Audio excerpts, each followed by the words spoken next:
திருச்சி மண்ணச்சநல்லூர் தொகுதி திமுக வேட்பாளர் கதிரவன் ஸ்ரீதேவி மங்கலம் விநாயகர் கோவிலில் தரிசனம் செய்துவிட்டு தனது பிரச்சாரத்தை தொடங்கினார். திறந்த வேனில் நின்றபடி வாக்கு சேகரித்த அவருக்கு அப்பகுதி பெண்கள் ஆரத்தி எடுத்து உற்சாக வரவேற்பளித்தனர்.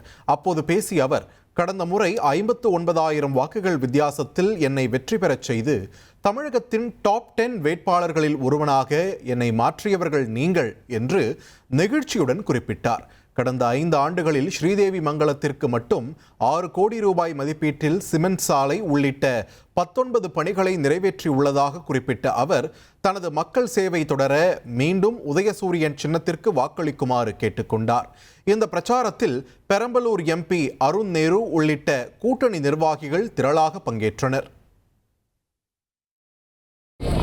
போன தடவை என்னை நல்லா புதுசாக வந்தப்போ என்னை நல்லா பார்த்துக்கிட்டீங்க. இப்போ பழைய மாப்பிள்ளை ஆகிட்டேன். பழைய மாப்பிள்ளை ஆனாலும் நல்லா கவனிக்கணும். எப்படி புது வருஷத்துக்கு வந்தோடனே கல்யாணம் ஆகி வந்து விருந்து போடுவீங்களோ அதே மாதிரி இந்த தடவையும் ஓட்டை போட்டு என்னை 60,000 ஓட்டுக்கு மேலே ஜெயிக்க வைக்கணும் மாதிரி கேட்டுக்கிறேன். போன தடவை நீங்கள் போட்ட ஓட்டுக்கு கிட்டத்தட்ட 4,41,00,000 ரூபாய்க்கு நான் வந்து இந்த இதில் பணிகள் செஞ்சு கொடுத்துருக்கேன். இனி செல்லும் இடமெல்லாம் செய்தி. தந்தி டிவியின் வாட்ஸ்அப் சேனலை ஃபாலோ பண்ணினா செல்லருக்கும் இடமெல்லாம் செய்தி. இதோ QR கோட் இப்பவே ஸ்கேன் பண்ணுங்க, ஃபாலோ பண்ணுங்க.